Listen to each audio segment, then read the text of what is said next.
నమస్తే శ్రీ సత్య న్యూస్ కి స్వాగతం. నేను పద్మావతి. అభివృద్ధికి అడుగడుగునా అడ్డుపడుతున్న టీడీపీ చివరకు అవ్వాతాతలపై కూడా కుట్రకు పాల్పడిందని ఎమ్మెల్యే బాలినేని శ్రీనివాసరెడ్డి అన్నారు.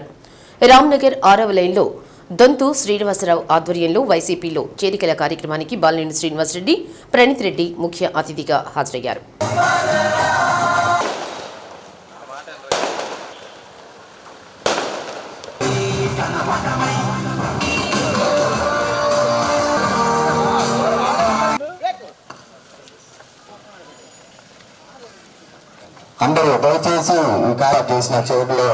పేదలకు ఎర్రజర్ల వద్ద ఇళ్ల పట్టాలు ఇస్తామంటే కోర్టులో కేసు, భూమి కొనుగోలు చేసి ఇళ్ల పట్టాలు ఇస్తే దానిపై మళ్లీ కేసు. ఒకటేమిటి, రాష్ట్ర వ్యాప్తంగా అభివృద్ధికి టీడీపీ ఆటంకంగా మారిందని బాలినేని అన్నారు.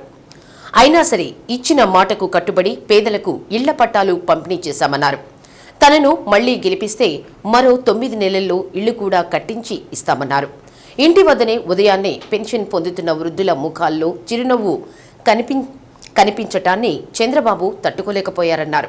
దీంతో ఎన్నికల కోడ్ను అడ్డుపెట్టుకుని వాలంటీర్లపై విషం చిమ్ముతూ అవ్వాతాతల పెన్షన్ల పంపిణీపై కూడా ఆంక్షలు తీసుకొచ్చారని అన్నారు. రానున్న ఎన్నికల్లో ఫ్యాన్ గుర్తుకు ఓటేసి అఖండ మెజారిటీతో గెలిపించాలని బాలినేని కోరారు. దొంతు శ్రీనివాస్ తన గెలుపుకు చేస్తున్న కృషిని ఎన్నడూ మరువలేనన్నారు. తప్పకుండా శ్రీనితో పాటు అందరికీ అండగా ఉంటానని హామీ ఇచ్చారు. బాలినేని ప్రణీత్ రెడ్డి మాట్లాడుతూ టీడీపీని నమ్ముకున్న మహిళలు కూడా వామ్మో చంద్రబాబు అనే పరిస్థితి నేడు నెలకొందన్నారు. గత ప్రభుత్వ సమయంలో డ్వాక్రా రుణాలు రద్దు చేస్తామంటూ వారిని ఎంతగా మోసగించింది అందరికీ తెలుసునన్నారు.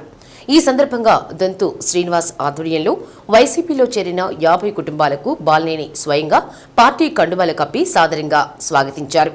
పార్టీలో చేరిన వారిలో వాసిపోగు దాసు, అన్నపురెడ్డి బాబు, షేక్ వలీ, ఇలాయర్ సురేష్, వనజ, దివ్య, లక్ష్మి, మణికంఠ, నూర్ జహాన్, అనిల్, మారెడ్డి, మధు తదితరులు ఉన్నారు. కార్యక్రమంలో వైసీపీ నాయకులు గురిపాటి శ్రీనివాసరావు, గంట రామానాయుడు, కార్పొరేటర్ నాగభూషణం, మీరావలి, మధు, రావురి బుజ్జి, గోపి తదితరులు పాల్గొన్నారు.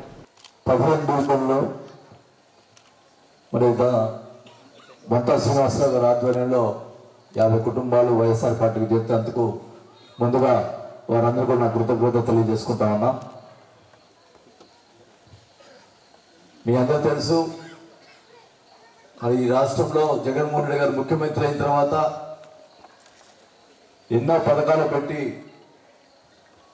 ఎంతో మందిని పేద బడుగు వర్గాల కోసం పెట్టిన పథకాలు ఈరోజు అందరికీ అందుతున్న సంగతి మీ అందరూ తెలుసు. తెలుగుదేశం పార్టీ వాళ్ళు చేయకుండా,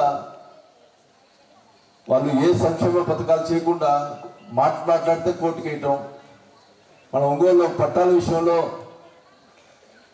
పేదవాళ్ళకి పట్టాలు ఇచ్చే దాని కోసం కూడా చేసి కోర్టుకేసి ఎన్ని ఇబ్బందులు పెట్టారు మీ అందరూ తెలుసు. వాళ్ళు మాట్లాడితే కోర్టుకు పోతారు.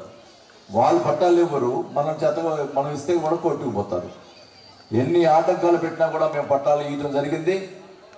9 నెలల్లో ఇచ్చిన పట్టాలకి ఇల్లు కూడా కట్టించి ఇస్తామని చెప్పి కూడా ఈ సభాముఖంగా తెలియజేసుకుంటా ఉన్నాం.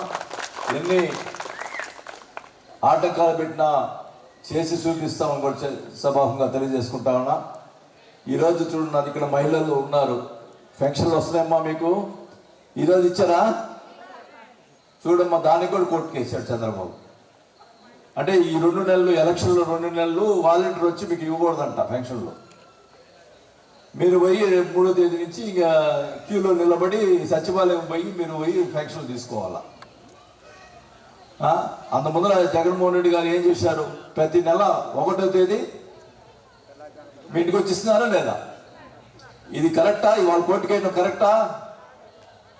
చూడమ్మా, అట్లాంటి పరిస్థితి రేపు మళ్ళా జగన్మోహన్ రెడ్డి గారు వస్తే మీ ఇంటికి పెన్షన్లు వస్తాయి పొద్దున్న పూట. మళ్ళా ఏమైనా వ్యతిరేకంగా జరిగిందంటే మీ పెన్షన్లు మీరు పడిగాపులు కావాల్సిన పరిస్థితి ఉంటుందని కూడా తెలియజేసుకుంటా ఉన్నాం. కాబట్టి మీరందరూ కూడా గమనించండి, జగన్మోహన్ రెడ్డి గారు చేసినటువంటి కార్యక్రమాలు, ఆయన చేసినటువంటి ఏ పథకం అయినా కూడా నేరుగా మీ అకౌంట్లోకి మధ్యవర్తి లేకుండా మీ అకౌంట్లకే జమ చేయడం జరుగుతుంది. కాబట్టి ఇవన్నీ కూడా గుర్తుపెట్టుకోవాల్సిన అవసరం ఉందని కూడా తెలియజేసుకుంటా ఉన్నాం. మొన్నటిదాకా ఏం మాట్లాడారు తెలుగుదేశం వాళ్ళు? చంద్రబాబు నాయుడు ఏం మాట్లాడాడు, ఈ పథకాలు ఇస్తున్నాడు అభివృద్ధి చేయటం లేదు, మరి అన్నీ కూడా కుంటుపడుతున్నాయి అని మాట్లాడాడు. మరి ఇప్పుడేం చెప్తున్నాడు, కొత్తగా అలివి గారి పథకాలు చెప్తా ఉన్నాడు. చేసేది కాకుండా, ఆయన చెప్పేది చేసేది కాకుండా జనాల్ని ఆకర్షించే దానికోసం పథకాలు ఏదేదో చెప్తా ఉన్నాడు. అది తీరేది కాదు. ఆయన తెలుసు ఆ సంగతి. 2014లో 600 ఇచ్చాడు, 600 పథకాలు పెడతానని. ఒక్క పథకం కూడా చేసిన దాఖలాలు లేవు. అన్ని వాగ్దానాలు చేసి ఒక్కటి కూడా నెరవేర్చలే. కానీ ఈరోజు జగన్మోహన్ రెడ్డి గారు మన ఎలక్షన్స్లో చెప్పిన మాట ప్రకారం 100% చెప్పింది చేశాడని కూడా ఈ సభాముఖంగా తెలియజేసుకుంటా ఉన్నాం. రేపు మళ్ళా ఉగాది రోజు మేనిఫెస్టో రిలీజ్ చేస్తున్నారు. ఏం చేయబోతాం వైఎస్ఆర్ పార్టీ వస్తే అని మేనిఫెస్టో రిలీజ్ చేయడం జరుగుతుంది. ఆ మేనిఫెస్టో అంటే ఒక హామీ పత్రంలాగానే. ఎందుకంటే జగన్మోహన్ రెడ్డి గారు చెప్పింది చేసేదానికి విశ్వ ప్రయత్నం చేస్తున్నాడు కాబట్టి కంపల్సరీగా చెప్పింది చేస్తాడని కూడా ఈ సభాముఖంగా తెలియజేసుకుంటా ఉన్నాం. రేపందరూ కూడా దయచేసి మీరందరూ కూడా కలిసికట్టుగా రేపు జరగబోయే ఎలక్షన్స్లో మరి నన్ను గెలిపించుకుంటే తప్పకుండా మీ రుణం నేను తీర్చుకుంటాను కూడా ఈ సభాముఖంగా తెలియజేసుకుంటూ, మరి ఈరోజు శ్రీనివాస్ గారు ఏర్పాటు చేసినటువంటి కార్యక్రమానికి అనిపించినందుకు జాయినింగ్స్ కూడా చాలా చేయించినాడు. మరి వాళ్ళకి నా అభినందనలు తెలియజేసుకుంటూ, ఖచ్చితంగా శ్రీనివాసరావు గారి వెంట మేము ఉంటామని చెప్పి కూడా ఈ సభాముఖంగా తెలియజేసుకుంటూ, మరి ఈరోజు ఈ కార్యక్రమానికి వచ్చినటువంటి పెద్దలకి, చిన్నలకి, అక్క చెల్లెమ్మలందరూ కూడా నా నమస్కారాలు తెలియజేసుకుంటూ సెలవు తీసుకుంటా ఉన్నాం. ఈ వాస్తవంగా ఈ హనవరపాడు ఈ 17 డివిజన్ 4సారి రావటం చాలా జాయినింగ్ జరిగినాయి. సో ఈసారి మెజారిటీ ఎంత ఉంటుందో చూడాలా. ఈ డివిజన్లో చాలామంది జాయిన్ అవుతున్నారు. ఈ ప్రోగ్రామ్ చేసినందుకు తొంటా సీనికి ధన్యవాదాలు తెలుపుకుంటున్నాను. నేను ఒకటే చెప్తున్నా, ఫస్ట్ నుంచి చెప్తానే ఉన్నాను. ఈ వాలంటరీ సిస్టమ్ రేపు ఈ పెన్షన్లు మీరు చూస్తున్నారు కదా, ఈ ఫస్ట్ మామూలుగా ఈరోజు యాక్చువల్లీ పెన్షన్స్ వచ్చేసి ఉంటాయి మామూలుగా పెద్దోళ్ళకి. కానీ వాళ్ళకి ఇంకా పెన్షన్ రాలేదు. 3వ తేదీ అంతా గొడవ అవుతుంది స్టేట్ అంతా ఈ పెన్షన్ డిస్టర్బెన్స్ వల్ల. 3వ తేదీ పెన్షన్ డిస్ట్రిబ్యూషన్ అంటున్నారు. ఆ రోజు చూడండి క్రౌడ్ ఎంత క్రౌడ్ ఉంటుందో. ఈ డోర్ డెలివరీ సిస్టమ్ అనేది అందరికీ బాగా నచ్చింది. వాలంటీర్ వెళ్ళి ప్రతి ఒక్క మనిషిని అడుగుతున్నారు మీకు ఏం కావాలని. లేకపోతే ఒక క్యాస్ట్ సర్టిఫికేట్కో దీనికో ఏ సర్టిఫికేట్ కావాలన్నా ఒక విఆర్ఓ ఆఫీస్కి వెళ్ళి వెయిట్ చేయాల్సిన అవసరం వచ్చేది. చాలా టైం పట్టేది. ఎంఆర్ ఆఫీస్లో క్యూ ఉండేది. ప్రేమ పబ్లిక్ వాలంటీర్ సిస్టమ్ వల్ల మీ ఇంట్లో సర్వీస్ డోర్ డెలివరీ అవుతున్నాయి. సో జగన్ గారి స్కీమ్స్ నచ్చే జనాలు ఓటైపోతున్నారు. నేను ఒకటే చెప్తున్నా, లేడీస్ మాత్రం ఎవరి మాట వినరు, వాళ్ళ మొగుడు మాట కూడా వినరు. కన్ఫామ్గా జగన్కే ఓటేస్తారు.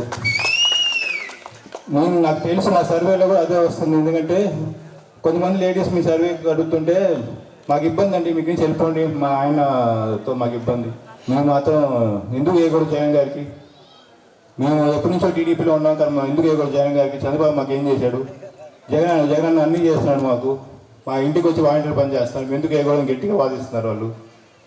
నేను ఒకటే కోరుకుంటున్నాను, మేము అన్నీ చేసాము, పట్టాలు ఇచ్చాము, అన్నీ ఇచ్చాము, మాట ఇచ్చినట్టు మా నాన్నగారు. సో ఒకటే కోరుకుంటున్నాం, మేము విలువైన ఓటు మే 13న మా నాన్నకి ఓటేసి ఇక్కడికి వచ్చిన వాళ్ళు ప్రతి ఒక్కరు కార్యకర్తలకు పనిచేసి మనం గెలిపించాలని కోరుకుంటున్నాను. సెలవు తీసుకున్నాను. అందరికీ నా నమస్కారాలు తెలియజేస్తున్నాను.